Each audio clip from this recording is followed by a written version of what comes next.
வணக்கம் சார். வணக்கம் Simon sir. நேற்று நைட்ல இருந்து ஒரே ஃபயரா போய்கிட்டு இருக்க விஷயம் என்னன்னா, ஜனநாயகனோட இந்த பர்த்டே விஷுக்காக ஒன்று ரிலீஸ் பண்ணியிருக்காங்க. பார்த்தீங்களா சார்? எப்படி இருந்தது? ஒரு 55 செகண்ட் போகிற ஒரு இது. அது எனக்கு தெரிஞ்சு கிளிம்ஸ்னு கூட சொல்ல முடியாது. கிளிம்ஸ் தான் சொல்லிட்டு இருந்தாங்க. முதல் கர்ஜனை ஒரு படத்து குறிப்பாக வந்து ரசிகர்கள் பூரா வந்து ஒரு நடிகர் விஜய்க்கான ஒரு கடைசி பர்த்டே இது வந்து. அதான் அடுத்த பர்த்டே வந்து அது சிஎம் விஜயா அல்லது எதிர்கட்சி தலைவர் விஜயா, ஒரு அரசியல் பெரும் தலைவர் விஜயான்னு வந்து 2026 ஜூன் 22 முடிவு பண்ணும்.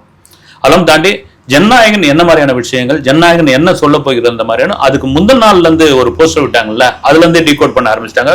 குறிப்பா ஒரு சூரியன் வந்து அஸ்தமனம் ஆகுது, அங்க அப்படி கையை வச்சுக்கிட்டு ஒரு வித்தியாசமான போலீஸ் ட்ரெஸ்ல ஒரு டாட்டூன் வரைக்கும் கண்டுபிடிச்சு இது பண்ணி வச்சிருந்தாங்க. அந்த சூரியனுக்கு முன்னாடி இவர் நிக்கிறாரு அப்படின்னு சொல்லி ஒரு அரசியலாகவும் அதை மாத்துறதுக்கு ட்ரை பண்ணிட்டு இருந்தாங்க.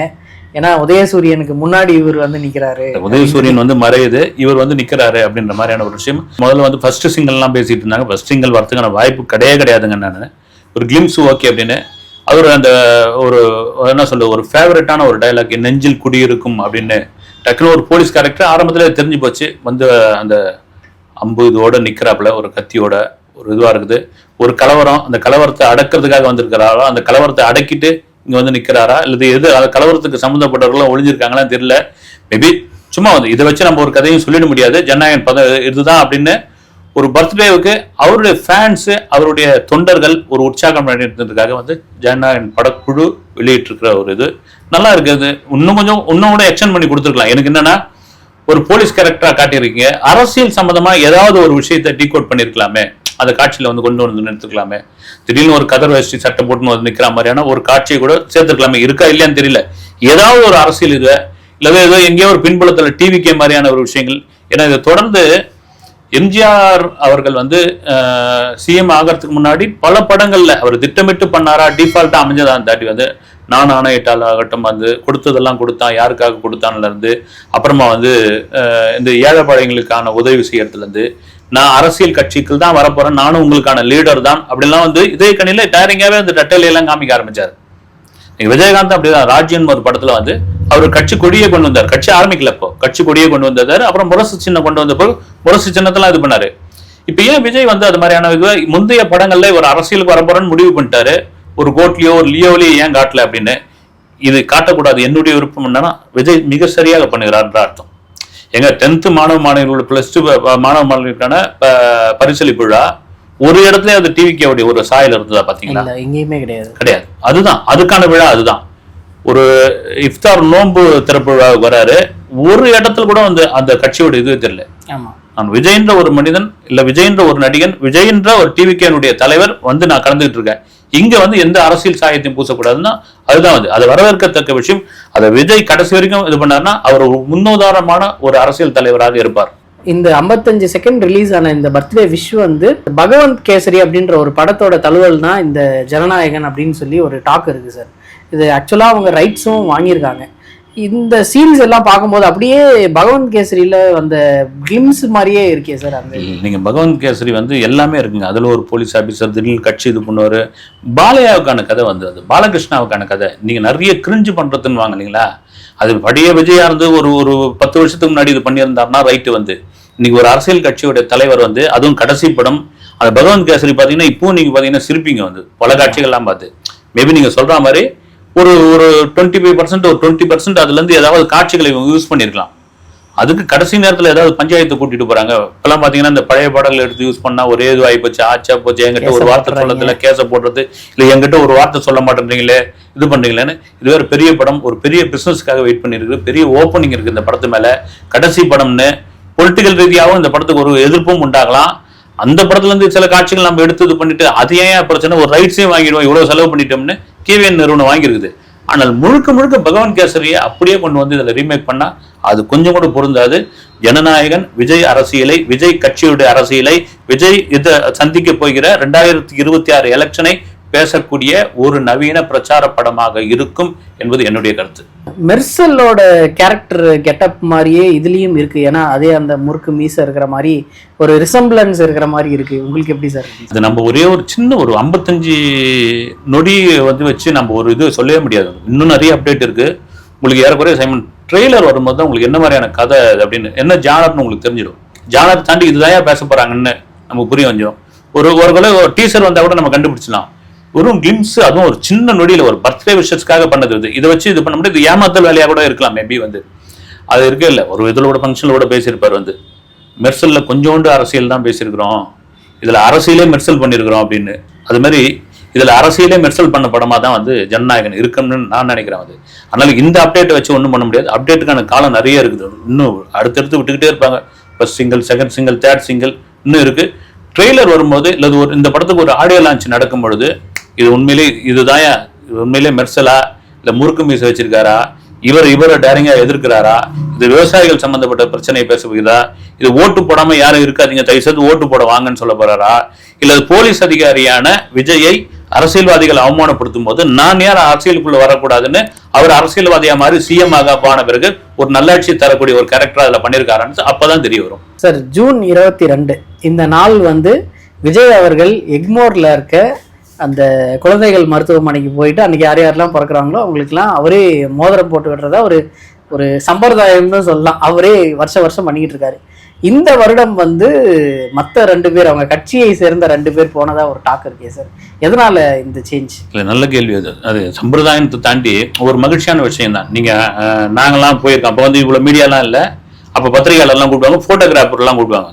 என்னன்னா நீங்க சொல்லாம ஜூன் 22 எக்மோர்ல இருக்கிற தாய் சேய் மருத்துவமனை மியூசியத்துக்கு பக்கத்தில் இருக்குது. ஏன்னா விஜய் அங்கே தான் பிறந்தாரு அப்படின்னு சோபா சந்திரசேகரோட ஒரு இன்டர்வியூல சொல்லியிருப்பாங்க. ஒரு ரிக்ஷாவில் நானே ஏறி உட்காந்து, ஏன்னா அப்போ டைரக்டர் கூட கிடையாது, எஸ்ஏ சந்திரசேகர் ஒரு அசோசியேட் டைரக்டர், எங்க அவுட்டோர்ல இருக்காரு, லேண்ட்லைன்ல என்ன நம்பர்ல இருக்கான்னு தெரியாது.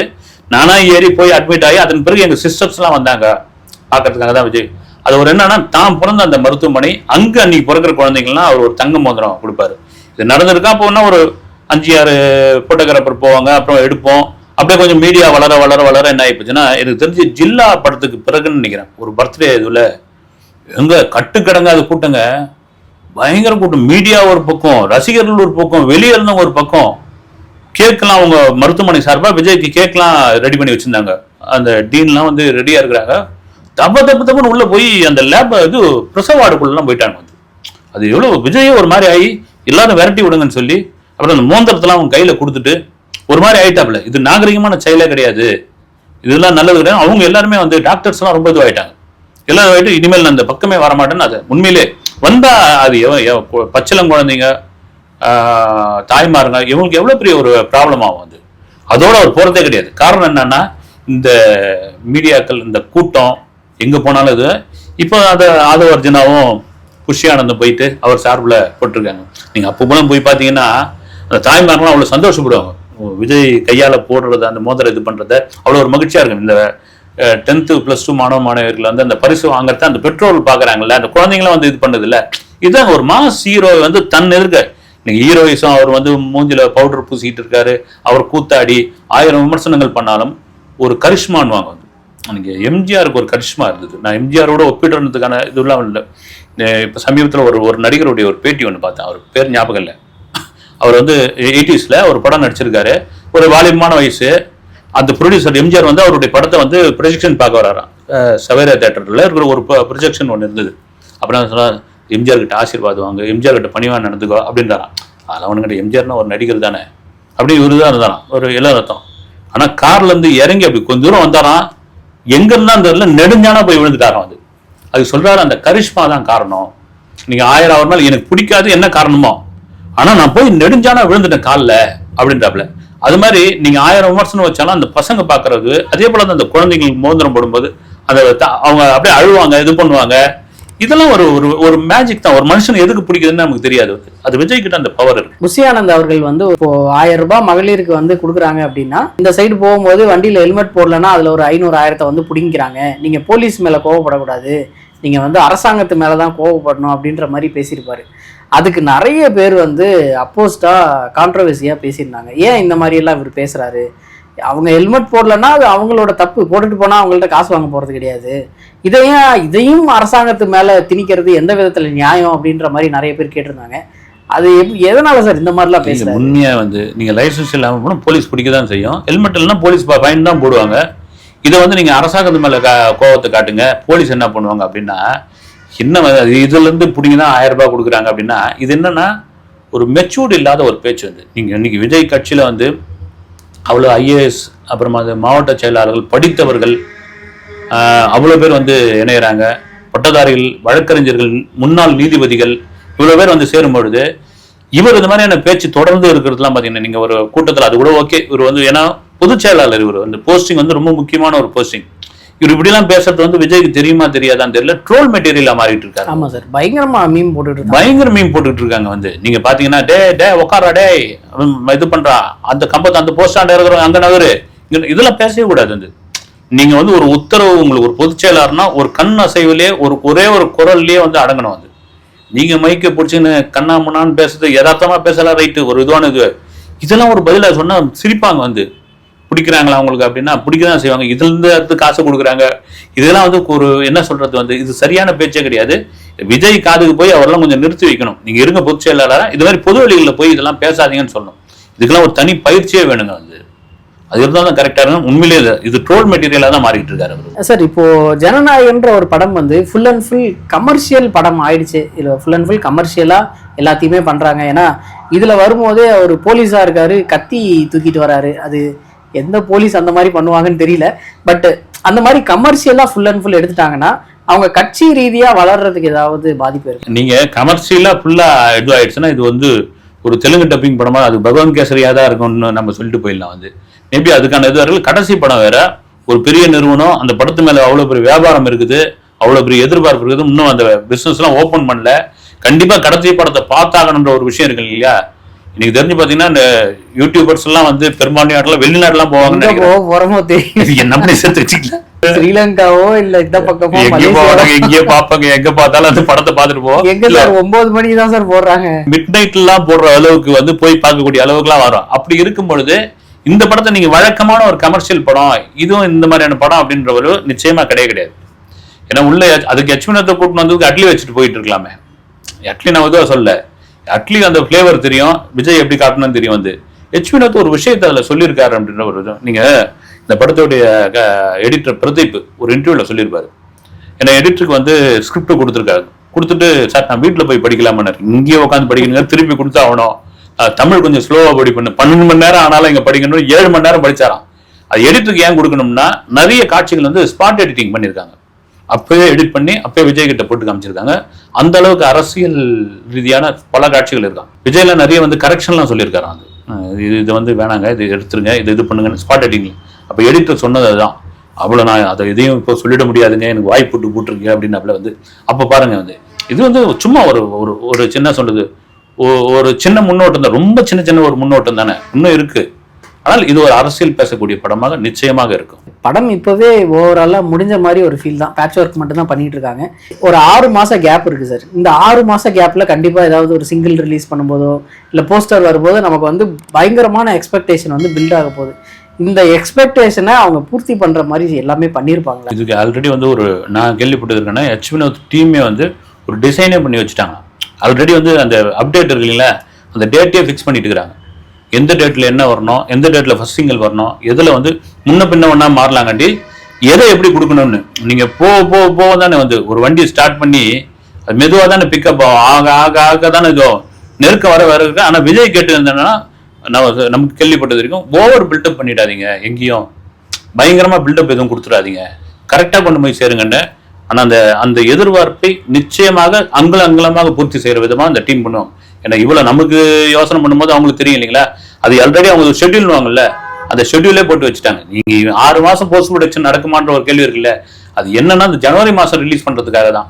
இந்த எலெக்ஷனோட இந்த படம் வந்ததுன்னா அது இந்த டிவிகேவுக்கு கனெக்ட் ஆகிற ஒரு படமா இருக்கும் அப்படின்னு எனக்கு தெரிஞ்சு பாத்தீங்கன்னா சில காட்சிகள்லாம் அவங்க வந்து ஒரு இடையில சேர்க்கறதுக்கு ஒரு பேட்ச் ஒர்க் மாதிரி ரெடி பண்ணி வச்சிருக்காங்க, சேர்க்கறதுக்காக எடுக்கிறதுக்காக வச்சிருக்காங்க. என்னன்னா டிசம்பர்ல அந்த கட்சிக்கு வந்து சின்னம் கிடைச்சிடும், அந்த சின்னம் சம்பந்தமான சில விஷயங்களை அதை சேர்க்கறதுக்காக வெயிட் பண்ணிட்டு இருக்காங்க. கிடைச்ச தகவல் வந்து அது ஆட்டோ சின்னமும் ஏதோ கேட்டிருக்காங்க பொழுது, ஆட்டோ விசில் நட்சத்திரம் ஆட்டோ மேலதான் வந்து எல்லா தொண்டர்களையும் நிர்வாகிகளையும் கூப்பிட்டு ஒரு கருத்து கணிப்பு மாதிரி நடத்திருக்காங்க. அதில் பெரும்பான்மையாக ஆட்டோ தான் சொல்லியிருக்காங்க. ரஜினி கூட ஒரு கட்சி ஆரம்பிச்சார் வந்து மக்கள் சேவை கட்சி அப்படின்னு ஒரு கட்சி. ரஜினி ஆரம்பிக்கல, அவருடைய இது ஆரம்பிச்சாங்க. ரஜினி வரப்போறேன்னு சொன்னப்போ அதுக்கு தேர்தல் ஆண்மையை ஒதுக்குன சின்னம் வந்து ஆட்டோ சின்னம் தான். தொடர்ந்து அவருடைய ஸ்பீச் வந்து நீங்க வந்து எங்களுடைய அரசியல் எதிரி திமுக, கொள்கை எதிரி பிஜேபி அப்படின்னு சொல்லிட்டே இருக்காரு. ஆளுங்கட்சியை விமர்சனம் பண்ணிட்டு இருக்காரு. ஆளுங்கட்சிக்கு அவருக்கும் ஒரு நெருக்கடி இருக்குது ஆளுங்கட்சியில. நான் என்னன்றேன், விஜய் இவங்க தான் பொறுமை, இவங்கன்னு சொல்ல, அரசியல் கட்சிகள் தான் பெரிய ஆளாகும். எங்க ஒரு தலைவான ஒரு படம் வந்தது, டைம் க்ளூ லீடுன்னு வந்து ஒரு போஸ்டர்ல எங்கேயோ ஒரு மூலையில போட்டு போனாங்க. அது கம்முன்னு நம்ம ஜெயலலிதா விட்டு போக வேண்டியதானே. அதில் கூப்பிட்டு ஒரு பிரச்சனை பண்ணி அந்த படத்தை வந்து நிறுத்தி, ஓடுற தேட்டர்லாம் வந்து பாம்பு இருக்குதுன்னு ஒரு பொருளை கிளப்பி ஷோவெல்லாம் நிறுத்தி, இதே விஜயும் எஸ்.ஏ. சந்திரசேகரம் போய் அங்கே போய் நின்னாங்க. நிற்க வச்சது தான் வந்து இந்த வலுவெல்லாம் மனசுல வந்து ஒரு வடுவா இருக்கு இல்லைங்களா. எங்க ஒரு நெய்வேலியில ஷூட்டிங் நடந்துட்டு இருக்கு. அது முந்தைய படம் வந்து ஜிஎஸ்டி பத்தி பேசியிருக்காரு அப்படின்போது ஷூட்டிங் நடந்திருக்கு. அந்த ஷூட்டிங் ஸ்பாட்ல போயிட்டு ஐடி ரைடுக்கு வந்துருக்கிறோம், இமீடியட்டா வந்து உங்க வீட்டுக்கும் உங்க ஆபீஸ்க்கும் அடையார் ஆபீஸ்க்கும் வந்தாகணும்னு நீங்க பண்ணிக்கங்க, நான் இங்க இருக்கிறேன்னு நீங்களும் வந்தாகணும்னு ஒரு ஷூட்டிங் வந்து நெய்வேலி நிலக்கரை சுவரில் நடக்கிற ஷூட்டிங் நிறுத்தினோடனே அங்க கடுப்பாய் தான் அந்த மேன் மேல ஏறி எடுத்த செல்ஃபி. அதுதான் வந்து ஜனநாயகன் படத்துடைய முதல் போஸ்டர். அதோட சேர்ந்து நான் ஆணையிட்டால்னு சாட்டை, எம்ஜிஆருக்கு பிறகு அந்த சாட்டையை சொல்றதுக்கு ஒரு பெரிய தைரியம்லாம் வேணும். நான் வந்துட்டேங்க அப்படின்னு வந்து அங்க ஆரம்பிச்சது வந்து இப்ப கூட பாத்தீங்கன்னா அந்த டைம் டு லீடு அதுல வச்ச ஒரு பிரச்சனை தான் ஒவ்வொன்றா நீங்க வந்து ஏன்னா அதே செல்வி ஜெயலலிதா அவர்கள் ஒரு எலெக்ஷன் நின்னப்போ எஸ்.ஏ. சந்திரசேகர் விஜய் மக்கள் இயக்கம் வந்து ஆதரவு கொடுக்கும்னு சொல்லி ஒரு அங்கங்க போய் பிரச்சாரம் எல்லாம் பண்ணாரு. இந்த கட்சி ஜெயிச்சதுக்கு இவ்வளவு பெரிய வெற்றி அடைஞ்சதுக்கு நாங்களும் ஒரு காரணம் சொன்னேன். மறுபடியும் கூப்பிட்டு இது பண்ண உடனே ஒட்டுமொத்தமா நீங்க வந்து விஜயை வந்து இது மாதிரி ஒரு நான் பாட்டு நடிகை விஜயா இருந்துட்டு போறேங்க, என்ன பாரு என் வழியில் நீங்க ஏன் வரீங்க. ரஜினியோட டைலாக் அதுதான், ஆண்டவன் வழியா நான் பாட்டு, ஆண்டவனுடைய இதுவா நான் பாட்டு என் வேலையை பார்த்து போயிடுறேன், என்ன சீண்டாத அப்படின்ற மாதிரி. அப்படி சீண்டி தான் ஒரு கட்டத்தில் என்ன ஆயிடும், நமக்கு இவ்வளவு செல்வாக்கு இருக்கு, இவ்வளவு பவர் இருக்கு, நம்ம போற இடம் பூரா அப்படி விஜய் நான் வந்து குவிகிறாங்க, ஏன் நாம அரசியலுக்குள்ள இறங்கினா என்ன, நாம ஏன் மக்களுக்கு வந்து நல்லது பண்ணக்கூடாதுன்ற அந்த ஒரு காரணம் தான் உள்ள இருக்கணும். வந்து இப்பவும் அவருக்கான ஒரு இதுலயே சொல்லியிருந்தாரு, நாங்க வந்து ஒரு கட்சியோட எங்க கட்சியோட ஒரு பொதுக்குழு நடத்துறதுக்கு இங்க யாரும் சிட்டி உள்ள எங்களுக்கு பர்மிஷன் கொடுக்கல, அவ்வளவு அழுத்தம் இருந்தது, அதனால தான் நாங்க மகாபலிபுரத்துல வச்சோம்னு. அந்த அழுத்தம் இருக்குதான் செய்யும். இன்னைக்கும் பிறந்த நாள் பல இடங்கள்ல கட் அவுட் கட்டக்கூடாது, அன்னதானம் பண்ணக்கூடாதுலாம் கூட சொல்லியிருக்காங்க. வந்து இது போக போக இன்னும் அதிகமாகும். அதனால இது வந்து அவ்வளவு ஃபோர்ஸா நீங்க பண்ண அது ஆளுங்கட்சியா இருக்கட்டும் எதிர்கட்சியா இருக்கட்டும் பண்ண அது விஜய்க்கு தான் மைலேஜ் ஆக மாறுது என்னுடைய கருத்து. என் பொண்ணெல்லாம் இனிமே விஜய் சார் படம் நடிக்க மாட்டார் அப்படின்னு அழுக ஆரம்பிச்சிடுறா. எப்படி சமாளிக்கிறதுன்னு தெரியல. பொண்ணு ஓட்டு உரிமை இருந்ததுதான் முதல்ல போய் ஓட்டு போட்டு வந்துடும் நினைக்கிறேன். ஆமா, நன்றி, நன்றி, வணக்கம்.